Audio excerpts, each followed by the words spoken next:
Following the contentious release of Tenet and a very public departure from Warner Bros., Christopher Nolan appeared to be at a crossroads in his career.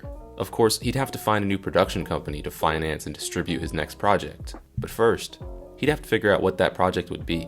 That question would soon be answered though, as in September of 2021, it was announced that Nolan was writing and directing a biopic on J. Robert Oppenheimer, the father of the atomic bomb.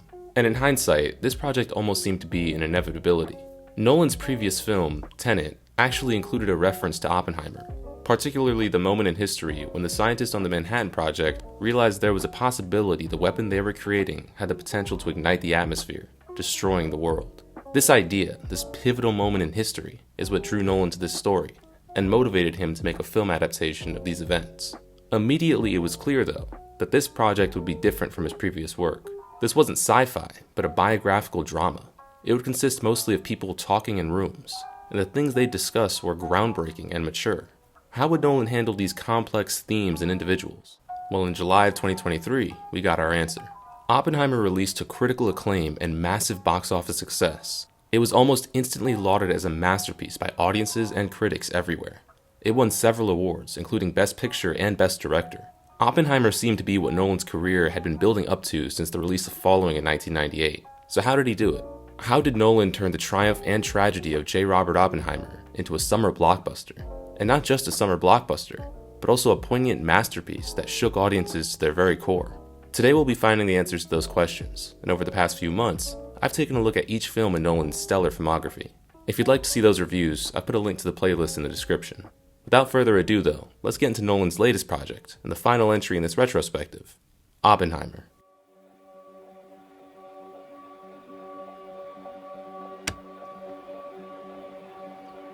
In 2005, Kai Bird and Martin J. Sherwin released a biography titled American Prometheus, The Triumph and Tragedy of J. Robert Oppenheimer. The biography was and still is the most comprehensive look at the life and accomplishments of Oppenheimer. The 5-part, 700-page behemoth of a book took over 25 years to complete and would go on to win a Pulitzer Prize. And naturally, with it being the most expansive and complete look at Oppenheimer's life, it served as the basis for Christopher Nolan's film adaptation of these events. Since the biography's release, the idea of a film adaptation had been shopped around quite a bit, and Nolan had apparently long had an interest in the life of Oppenheimer, even before reading American Prometheus. As was mentioned, there was a line discussing Oppenheimer in Nolan's previous project, Tenet, and in reference to that, Robert Pattinson gave Nolan a book of Oppenheimer's speeches as a wrap gift, which only furthered the director's fascination with the father of the atomic bomb. And soon after, Nolan would officially begin working on his Oppenheimer biopic.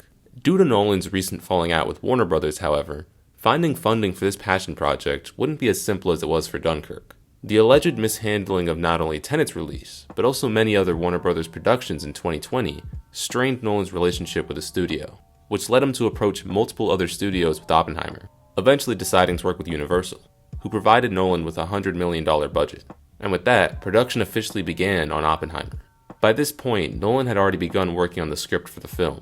He started soon after finishing Tenet and completed the script in only a few months. This was an idea that he already had in his head for a while at the time, so he knew what topics and ideas he wanted to focus on. Notably, Nolan wrote the script in first person, as he wanted the narrative to be from Oppenheimer's perspective. One personal topic Nolan wanted to address was Oppenheimer's relationship with Dr. Jean Tatlock. Specifically, Nolan felt there was a vital connection to be made between Oppenheimer's relationship with Tatlock and what he's most famous for, the creation of the atomic bomb.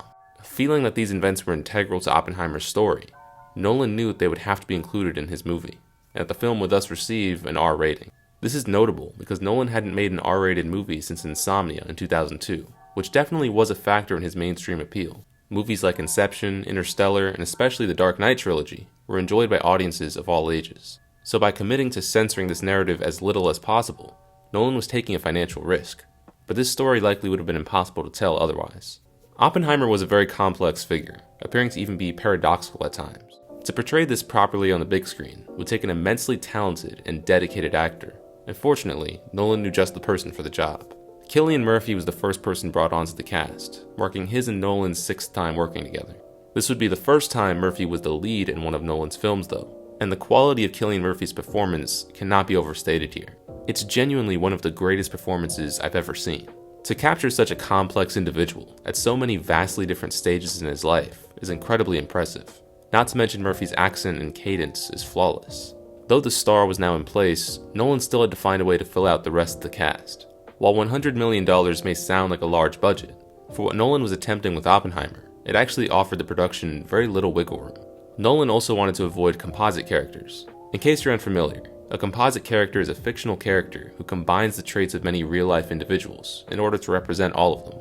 This is done since it can be difficult for an audience to keep track of multiple unfamiliar characters, not to mention the cost of casting different actors for the many real-life individuals that would need to be portrayed. Despite the many benefits of composite characters, Nolan avoided them in an effort to maintain historical accuracy. And he also had a plan in mind to help audiences keep up with the many individuals that played a role in the creation of the atomic bomb. This plan involved casting well-known actors and recognizable faces for each character. So even if you don't remember the character's name, the viewer can still understand that Rami Malek and Josh Peck, for example, are two different characters. This plan came with a problem though. How could Nolan afford all these actors on such a tight budget? Simply put, Nolan leveraged his status as the greatest filmmaker of this generation to convince the leads to take pay cuts. Notably, Robert Downey Jr., Matt Damon, and Emily Blunt all took massive pay cuts for Oppenheimer. Nolan also managed to fill out lesser roles with great actors as well. Florence Pugh, Josh Hartnett, Benny Safdie, Rami Malek, Kenneth Branagh, Casey Affleck, Alden Ehrenreich, Dane DeHaan, David Krumholtz. Even Gary Oldman makes an appearance. The talent on display in Oppenheimer is unmatched. This is the definition of a star-studded cast. And the talent of the cast is matched by the crew. Oppenheimer featured the return of many familiar faces from Tenet, who will also be working on The Odyssey, namely cinematographer Hoyte van Hoytema, editor Jennifer Lame, and composer Ludwig Göransson. Starting with Hoyte van Hoytema as cinematographer, he would finally win the Academy Award for Best Cinematography for his work on Oppenheimer, which was well deserved. I will say though that Oppenheimer is probably the least impressive collaboration between Nolan and Hoyte van Hoytema to me personally. That's not to imply that Oppenheimer doesn't have good cinematography, because it is a beautiful film. It's just that I find Hoyte van Hoytema's work on Interstellar, Tenet, and Dunkirk superior. Still, this Academy Award win accurately reflected the work that went into filming Oppenheimer. While Oppenheimer was originally meant to be shot over 85 days, that schedule had to be cut down to just 57 days after it was made clear the budget wouldn't allow for 85 days of filming. As Cillian Murphy described it, the pace on set was insane, and there were plenty of hurdles that had to be overcome within that time frame as well. One issue being that the set for Los Alamos had to be built from the ground up, as the real-life Los Alamos has changed a lot since the 40s. The set took 3 months to complete beforehand, and was only used for 6 days of filming. The biggest problem that would have to be solved during the Oppenheimer shoot would be how to properly convey the power and scale of the iconic Trinity test, and this might be the most contentious aspect of the movie. While I will dive into this sequence in more detail later, for now I will say that I see most people pin the blame for this moment missing the mark on Nolan's insistence on using practical effects, and while that might be a contributing factor, I'd hesitate to say that was the sole reason the Trinity test sequence didn't quite work. Aside from some finding the Trinity test underwhelming, Oppenheimer was almost universally praised. As was mentioned at the outset, Oppenheimer was lauded as a masterpiece by many upon release. It's often regarded as one of Nolan's best movies and one of the greatest films of the 21st century. And it wasn't just successful critically, it also did incredibly well at the box office. Upon release, it was the second highest grossing R-rated film ever, making nearly $1 billion. It's also the highest grossing World War II movie ever, surpassing the previous record holder, Dunkirk. And all this financial and critical success carried over to award season as well. Oppenheimer was nominated for 13 Academy Awards, winning 7, including the prestigious Best Picture award. Now with all that being said, what exactly was it about Oppenheimer that impressed both critics and audiences?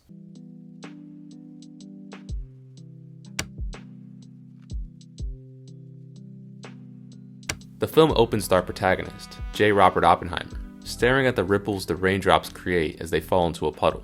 While the significance of this moment is lost on a first viewing, both ripples and raindrops are motifs that feature prominently in Oppenheimer. We then get a few impressive practical effects shots of explosions as the sound of stomping feet grows louder. The editing, sound design, and music create an ominous atmosphere right off the bat, which is only furthered when a paraphrased quote from American Prometheus appears on screen. And if the viewer wasn't already captivated by this sequence, this chilling quote surely did the trick. I've seen some complain about the legibility of the text, but I believe that this was intentional. Because of the shifting colors of the explosion on the black text, the viewer is forced to read the quote slowly. This emphasizes each and every word, ensuring that the story of the Titan Prometheus remains in the viewer's minds for the duration of the narrative. Immediately after this, we get another look at our protagonist, clearly after quite some time has passed. We also get on-screen text reading, Fission, showing how Nolan is reusing the multiple timeline approach from Dunkirk, though in Oppenheimer we only have 2 timelines to follow, as opposed to 3. Fission shows the events of Oppenheimer's hearing with the members of the security board, acting as a vehicle and guide through the rest of Oppenheimer's life. Meanwhile, Fusion, the second storyline, shows the events of Admiral Straw's Senate confirmation hearing, as he's been nominated for Commerce Secretary, with these events being depicted in black and white, also acting as a vehicle and guide through which we see Admiral Straw's experience with and opinion of Oppenheimer. And Oppenheimer's first line in the Fission storyline does a great job of setting up a key idea in this narrative. When asked a question by the security board, Oppenheimer responds, "Yes, Your Honor," to which the board member corrects him, reminding him they're not judges. This serves 2 important purposes. First, it shows audience members that may be unfamiliar with Oppenheimer's story that he's not on trial. And secondly, it clues the audience in that Oppenheimer feels that he's being judged for his life's work. As Strauss later says in reference to these events, who would want to justify their whole life? And less than a minute later, the Senate aide, played by Alden Ehrenreich, repeats that same line to Strauss in reference to his current predicament. This creates a connection between the 2 storylines and immediately justifies Strauss' place in this story. Now, what I've summarized thus far is only the first 3 minutes of the film. Oftentimes, films hovering around the 3-hour mark tend to meander, hoping that their production value or subject matter justify this runtime. But while Oppenheimer does feature impressive production value and intense, mature subject matter, its runtime is entirely necessary in telling this story. Not only is not a single second wasted, but every scene is dense, full of information, character building, or emotional weight.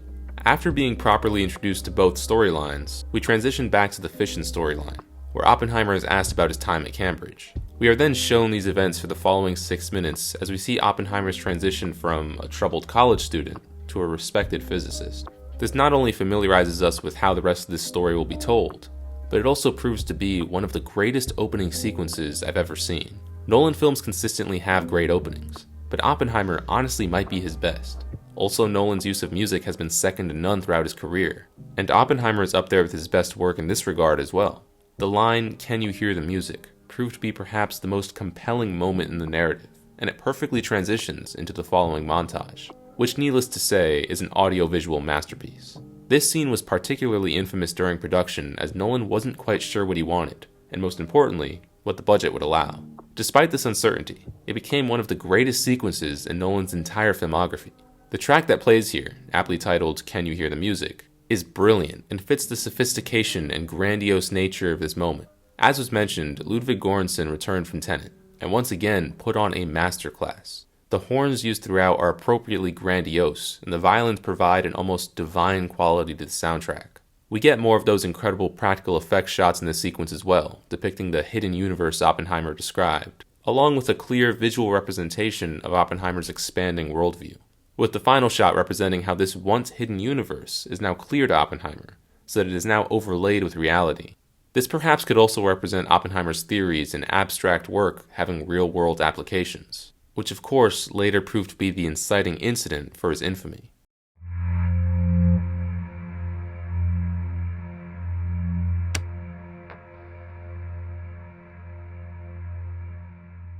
On July 16, 1945, the world changed forever, as centuries of scientific research culminated in a weapon of mass destruction, and humanity finally gained the power to destroy themselves. And at the center of that, the man who brought it all together, was J. Robert Oppenheimer. He can accurately be compared to a mythological titan, the Prometheus of our time. With all this being considered, any adaptation of Oppenheimer's life needs to treat July 16, 1945 with the proper gravitas. And for the most part, this film succeeds in that endeavor. It expertly sets up both the stakes and insane timeline of the event. The Potsdam Conference, where Truman would brief Stalin on the new weapon, began on July 17th. The Trinity test was held only 1 day before. Also, there were genuine concerns of both atmospheric ignition and that the implosion lenses would fail. Neither of these possibilities were likely, but given the general tension surrounding the event, they still weighed on some of the scientists' minds. All of this not to mention the storm that could have caused the team at Los Alamos to miss the deadline. The music and editing throughout this entire sequence does a phenomenal job of establishing the proper atmosphere. Up until the very moment of detonation, one would struggle to find any fault with this scene. As for the explosion itself though, some felt that it left much to be desired. Of course, with Nolan's aversion to CGI, the Trinity test was done almost entirely in camera with practical effects, and it just doesn't quite work in my opinion. Now there are aspects of it I like. The sound design is great, and most of the shots do a good job of selling the power of an atomic bomb. As a whole, visually, the sequence is just a bit underwhelming though. Some of these shots just look way too weak, causing the illusion to fall apart. I've seen many people claim that Nolan's insistence on practical effects is why this scene doesn't work, but I don't fully agree with that. Yes, the root of the problem is that it all had to be done with practical effects, but clearly, they got some great footage regardless. Cutting the sequence down to just the best shots could have worked better, but then again, I don't know how much footage they had to work with. And with an editor as talented as Jennifer Lame, it's likely we got the best possible version of the scene. Still, I think cutting it down to the initial mesmerizing bright light, a few quick shots of fire, this shot of the massive cloud, and then this final haunting shot of the mushroom cloud could have worked. What we got isn't terrible. The problem is that the Trinity test is the turning point for the entire narrative, and one of the most important moments in human history.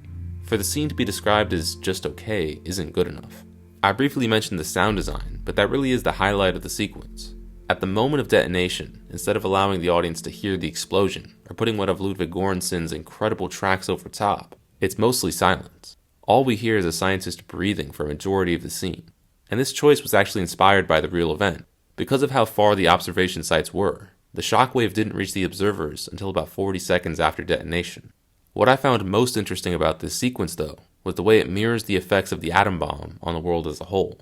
Initially, there's an explosion, a brief flash of brilliance and power. Similarly, the two bombs were dropped on Hiroshima and Nagasaki in a matter of only a few days, instantly killing, at the very least, over 100,000 civilians. For a bit after the bombings, there was silence, or peace. However, that was short-lived, as the shockwave of the coming Cold War took the world by storm. As natural as thunder after lightning, the atomic bomb didn't lead to an end to all war as some had hoped, but rather an arms race that continues down to the present day.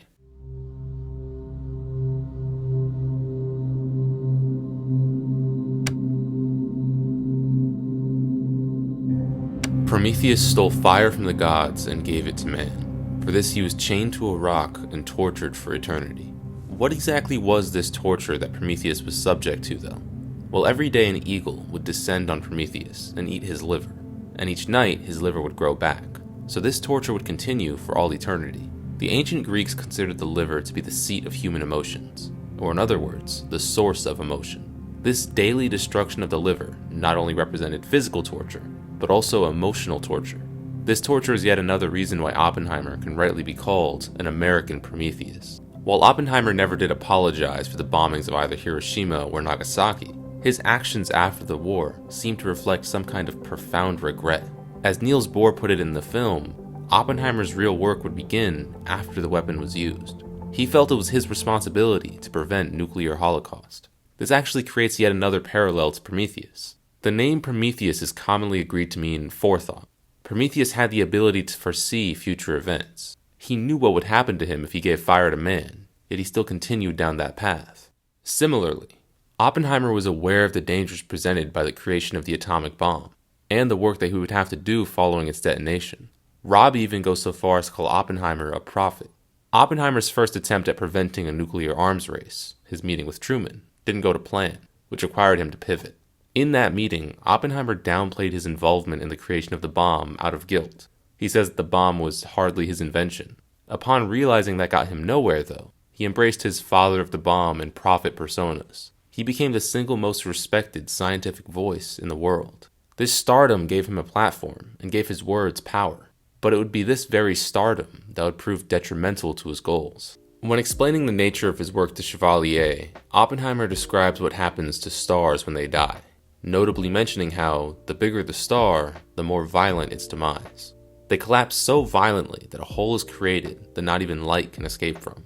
Likewise, Oppenheimer's reputation collapsed so that the man who was once the most respected scientific voice in the world no longer had any power to influence how this science was used. In a sense, being bound and then tortured by his own guilt. One thing Nolan has done well throughout his career is establishing motifs, with the best example being the top in Inception, representing Cobb's guilt over his wife's death and his fundamental doubt in reality. Oppenheimer also makes excellent use of motifs, and it does so to accomplish a similar purpose to Inception. Oppenheimer combines multiple motifs to represent the complex idea of Oppenheimer's guilt and emotional turmoil. And these motifs hit us as soon as the film begins. We get the previously mentioned raindrops and ripples, but there's also the persistent sound of a crowd stomping, which we later find out takes place when Oppenheimer speaks to a crowd following the bombings. And this is genuinely one of the best scenes of Nolan's entire filmography, and in my opinion, one of the best scenes ever put to film. The stomping present in this scene of course plays during those opening moments, but it plays again when Oppenheimer is overwhelmed at the AEC meeting, and curiously also plays when he recounts the last time he saw Jean Tatlock. Now it's important to mention that Oppenheimer was initially written in the first person, from the titular character's perspective. Nolan has described the Fission storyline, all the scenes in color, as being from Oppenheimer's subjective point of view.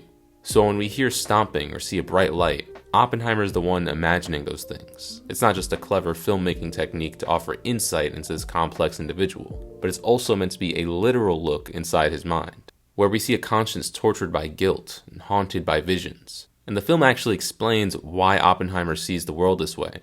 In the scene where Oppenheimer convinces those at Los Alamos to continue their work, he mentions how, as theorists, they naturally imagine horrifying futures. And Oppenheimer, being a great theorist, sees these visions as clearly as reality itself.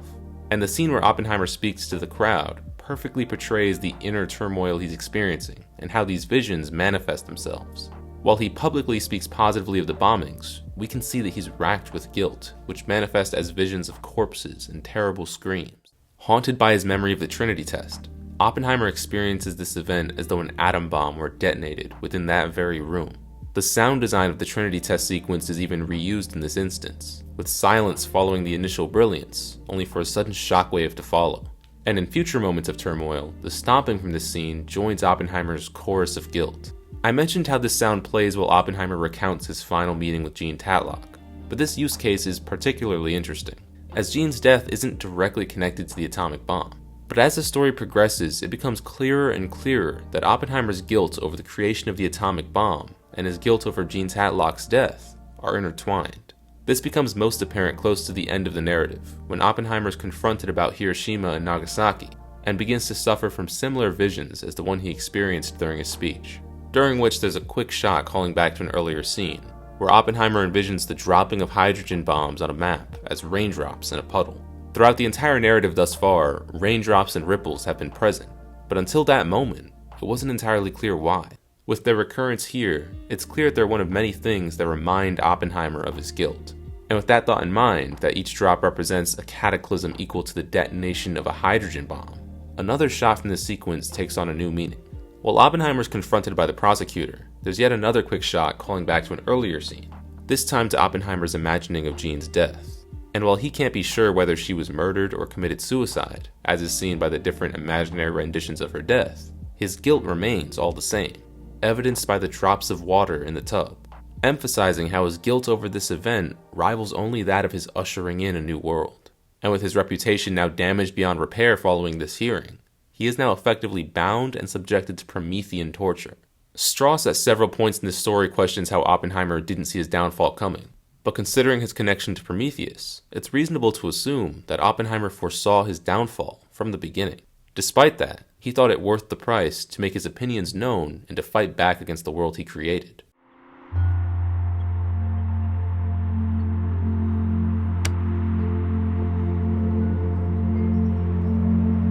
Nolan called Oppenheimer the most important man who ever lived, and while that topic can be debated to no end, there's definitely a strong case to be made for J. Robert Oppenheimer. He ushered in a new, uncertain world. He presented dilemmas that still haven't been solved nearly a century later, which I believe is the main reason behind this film's success. No matter who you are or where you're from, the threat of nuclear war affects you. While movies like Inception and Memento left viewers with thought-provoking questions, at the end of the day, those questions exist largely within theory. Oppenheimer deals firmly in reality, however. That final montage is haunting, and Oppenheimer's belief that the chain reaction that will destroy the world is already set in motion is terrifying. While we all are aware that we live one button press away from extinction, we don't confront that reality often. Oppenheimer forces the issue, though, in a way only cinema can. It draws you in the same way any Nolan feature would, and uses this medium to make the audience really confront the world in which we live. When put in those terms, the story behind Oppenheimer's success becomes clear. It came out at an uncertain time and presented an even more uncertain future, all through the lens of the greatest filmmaker of this generation. And Oppenheimer really does feel like the culmination of Nolan's life work up to this point. It took elements from almost every Nolan project and combined them into a historical epic. It's the definition of a career-defining release. While I don't personally believe it to be Nolan's best film, I do believe it is the best definition of who Nolan is as a filmmaker. It combines common visual elements of his, like IMAX and black and white. It's a non-linear story with distinct timelines, and it's an audio-visual masterpiece throughout, done on a scale most other filmmakers simply couldn't manage. Few films have stuck with me the way Oppenheimer has, and I feel it's a satisfying way to end off this retrospective. I've always been fascinated with the Manhattan Project, and to see such a large-scale representation of it was mind-blowing on a first viewing. While I had no idea what to expect going into it, as I wasn't all too familiar with Oppenheimer's life in particular, the narrative still far exceeded my expectations, and has cemented itself as one of Nolan's best, one of my personal favorites. I set off in the summer of last year with the goal of covering every Christopher Nolan film, and I'm pleased to say I've now done that. It took quite a bit longer than I expected, but we made it nonetheless. That's technically not all I have in store for this retrospective though. I figured I'd cap off this series with a video ranking each Nolan film, which should release in the coming weeks. As for what's next beyond that, I have a lot more review series in mind, and I'll announce the next one after the Nolan ranking. If that sounds interesting to you, let me know in the comments, and subscribe for more content like this. Thanks for watching.